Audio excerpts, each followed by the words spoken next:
Morning to all of you. Thanks for coming. Today we have with us our observer, Sheetal Mhatre. She is All India Mahila Congress observer. She has come here because tomorrow we are launching registration of Mahila membership registration. And that's why All India Mahila Congress has sent her as an observer to conduct tomorrow's function in a very smooth way. Tomorrow itself, the website of Mahila Congress will be launched at Delhi, and from here also we'll do the live cast of that launching, and we want that all of you should come tomorrow also, because it will be the first launching this year, because Mahila Congress is completing 40th year of its foundation day. And tomorrow, 15th September, it is 40th Foundation Day. And that's why we are launching a website tomorrow itself. And we are also going to start a membership drive of Mahila Congress from tomorrow. So I request all of you to come at 11 o'clock sharp tomorrow. And for that reason, Sheetal ji, who had been a corporator of Mumbai, she is being appointed as an observer, and that's why she will address to you, and the thing is open for you, the ground is open for you. Thank you.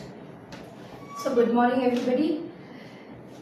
Since we are here for the Mahila Congress Foundation program, I will give you a brief history of the Mahila Congress, how it was founded, why it was done, and when it was converted into a full-fledged organization. So as you all are aware that Mahila Congress actually was founded in 1940 by Suchitra Kripalani ji. In 1925, if you remember, Mrs. Sarojini Naidu ji was the first Congress president of the basic body.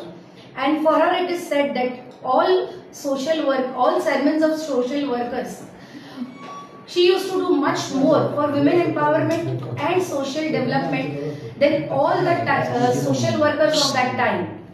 So, looking at that thing, Mahila Congress was founded in 1940, but in 1984, the seeds were sown in Mumbai, wherein Indira ji and Rajiv ji officially launched it as a frontal organization. That means a very big part of the Congress party. That is, out of the four, Mahila Congress was considered as a frontal on 14-15 December in a 2-day convention in Bangalore, Karnataka. The opening speech was given by Srimati Indira Gandhi ji, and the concluding speech was given by Rajiv Gandhi ji. Since then, Mahila Congress has been one of the 4 frontals in the Congress party. Right now, today, since 1st January 2024, Alka Lamba ji has been the Mahila Congress president, and we have a history of very strong women heading our Mahila Congress department. I will just give you a small example of the Congress's inclusive history about women or any other genders in the Congress party. Mrs. Apsara Reddy, who is a transgender, was nominated as a Mahila Congress statutory placeholder, that is National Secretary of All India Mahila Congress. Congress believes in inclusive politics, be it gender, caste, sex or religion. So this is just one small example where Congress party is trying to be inclusive. Now since we are in Goa, let's come to Goa and talk about some things that have troubled me regarding the Goa. Coming here, I have come across few cases which I find it is very shameful. Like the recent attack on a Congress block president who is supposed to be an official panchayat member. I mean, a manhandling of a woman in Goa, and the government takes 1 day to file an FIR is just shameful thing that, you know, I see what is happening in Goa. Coming back, I would say that the government in Goa is adulterated. As you are aware that Congress is celebrating the anti-defection day today.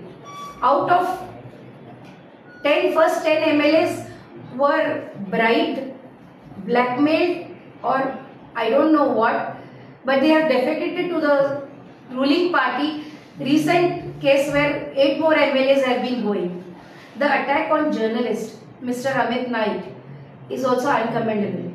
I think Goa needs a strong government who has a control over things, over officers, where to my knowledge Mr. Pal, a CD and MD of the Panji Smart City scam, is also has been booked under FIR.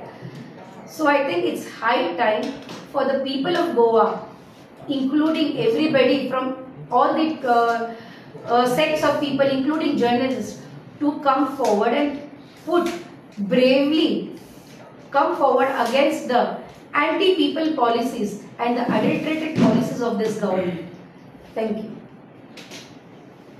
Madam, you have mentioned about membership drive, no? Yes. Mahila, how many members you are targeting in Goa? See, we are targeting 10,000 members. We are targeting 10,000 members, and we have kept asking people and Mahilas to join. A little bit of statistics I will try to give you for the last 6 months in Goa that I have. 41 rapes, 39 molestation from January to August, 27 kidnapping, domestic violence cases are 2, murder 5, attempt to murder 2, and sex trade 4. I mean, I want to ask the government, Mr. Pramod Sawant, who is heading this government, is this situation of women in Goa? Then he seriously needs to think about it. Not only he, the people of Goa, the women of Goa need to think about electing a government where these figures are just for the last 6 months. The last, I am sure, if we calculate the figures for the past decade, the figures might be horrendous, and it will be troublesome for any women from anywhere. I request again through you all, for all the women to take cognizance and to take note of these figures and the atrocities, molestations or manhandling of women in the state. Thank you. Madam, membership ड्राईव्हचं जेव्हा आपण बोलतो तेव्हा इतरही काही मुद्दे आहेत जे महागाई असो, भ्रष्टाचार असो, या गोष्टींना तुम्हाला प्राधान्य देऊन द्यायला असं वाटत नाही? सगळ्यात पहिला आता मी तुम्हाला एक सांगते, मराठीत उत्तर देऊ ना. एक महिला एक अशी असते जी व्यक्ती जी लोकांच्या घराघरापर्यंत पोहोचते. म्हणजे जिकडे एक पुरुष नेतृत्व करणारा किंवा इलेक्शन लढणारा किंवा पुरुष काउंटर पार्ट जिकडे पोहोचू नाही शकत तिकडे ती महिला पोहोचते. आणि म्हणून या मेंबरशिप ड्राईव्ह द्वारे आम्ही महिलांना जागरूक करतोय, त्यांना मोटिवेट करतोय, ऍक्टिव्हेट करतोय, जेणेकरून राजकारणात सक्रिय भाग घेऊन हे जे प्रॉब्लेम आहेत, महागाई असो किंवा भ्रष्टाचार असो किंवा सिक्युरिटी आणि सेफ्टी असो. आता मला एक सांगा, जेव्हा एका महिलाची सेफ्टी आणि सिक्युरिटीचा प्रश्न येतोय तेव्हा म्हणजे सॉरी टू से इकडे रिपोर्टर्स तुम्ही आहात, पण विल इमोशनली आणि सायकोलॉजिकली महिला won't be better to able to handle it. So this महिला काँग्रेस जे ड्राईव्ह आहे that is aiming at encouraging more and more महिलास to participate in the governance, to be a part of the government, or at least to have a say fearlessly and bravely regarding whatever your demands. आता महागाईचं एक उदाहरण दिलं. पुरुष no doubt एक बिगर role play करतायत, पण ते कमवतात, आणतात आणि ते पैसे हँड ओव्हर जनरली केले जातात घरच्या महिलांना. आता त्या अमाऊंट मध्ये त्या महिलांचीच एक तारांबळ असते की कसे ऍडजस्ट करायचं. एक छोटस उदाहरण आहे गॅस सिलेंडर. 2014 ते 24 मध्ये जो तुम्ही गॅस सिलेंडरचा भावाचा वाढ बघितलाय from 400 and 500 to 1000, I mean ह्याचा सगळ्यात ब्रंट जो म्हणतोय आपण तो महिलांना टॉलरेट करावा लागतोय. कारण पुरुष बोलला तर माझा पेमेंट एवढाच आहे, माझा पगार एवढाच आहे, जे काय असेल तू ऍडजस्ट कर. तर अशा परिस्थितीत जर सगळ्यात जास्त स्ट्रेस मेंटल असो सायकोलॉजिकल असो महिलांना आहे, आणि महिलांना स्वतःचे प्रश्न मांडायला मला वाटतं स्वतःनी बाहेर यायला पाहिजे आणि त्याच्यासाठी ही ऑफिशियल वेबसाईट आम्ही लॉन्च करतोय. ही मेंबरशिप 5 वर्षासाठी राहील, where she will have a say in the Congress party and indirectly into the government. Her demands will be heard by counterparts, her people whom she can trust, whom she can at least say without any, thinking that prejudice, without any prejudice. म्हणून हा महिला Congress officially हा launch website करते, where women from their homes also can become a part of the Congress party, महिला Congress, and voice their say. Madam तुम्ही gas बद्दल बोला, पण काँग्रेसच्या काळात हा जो 2014 पूर्वी जे सिलेंडरचे भाव हे 1000 ते 1200 ते 70 तेवढ्यापर्यंत मेन्शन्स होते, तुम्ही त्याच्यावरती काय कमेंट्स कराल? तर सध्या जे भाव बघितले ते पण जवळपास आता जवळजवळ 800 ते 1000च्या घरात. आता तुमच्या इकडे 900 आहेत, आमच्या इकडे 1000 आणि आता ते काहीतरी कमी केले. पण कसं इलेक्शन आलं, लोकसभा आली की ते पहिला वाढलेले असतात, लोकसभा इलेक्शन आली की ते कमी करतात. आणि काँग्रेसच्या वेळेत सबसिडी किती दिली जात होती तुम्हाला माहितीये? क्रूड ऑइलचा जो भाव असतो हा आंतरराष्ट्रीय मार्केटवर डिपेंड करतो. एक छोटंसं उदाहरण तुमचं स्पष्टीकरणासाठी देईन. क्रूड ऑइलच्या एका बॅरलचा भाव काँग्रेसच्या वेळेस काहीतरी $50च्या आसपास असतात, 50 मला एक्झॅक्ट फिगर तेव्हाची आठवत नाही. आणि तेव्हाच काँग्रेसने तेवढीच सबसिडी दिलेली आणि आपल्याला 70 आणि 80 रुपयात पेट्रोल मिळायचं. आज परत क्रूड ऑइलचा बॅरलचा भाव तेवढाच आहे, 19-20 झाला असेल, म्हणजे कुठे 10 रुपये वाढले असतील. पण जी सबसिडी होती ती गव्हर्नमेंटनी कमी केली. ही सबसिडी अडाणी आणि अंबानीला कामाला येत नाही, ही सबसिडी मिडल क्लास असो आणि गरिबांनाच कामाला येते. हा प्रश्न सबसिडीचा आहे की गव्हर्नमेंटकडे जर टॅक्सेसमध्ये एवढे पैसे घेतले जातात ती ही सबसिडी जाते कुठे? म्हणजे परत रिटर्न म्हणून गरिबांना मिळायला पाहिजे किंवा जनतेला मिळायला ती का मिळत नाही ह्याचा प्रश्न तो आहे. तुम्ही काँग्रेसच्या न्यायजोडो यात्रेसाठी काम करताय. तुमचेच नेते राहुल गांधींनी परदेशात जाऊन आरक्षण संपवण्याचा एक वक्तव्य केलं होतं, कसं बघताय याच्याकडे?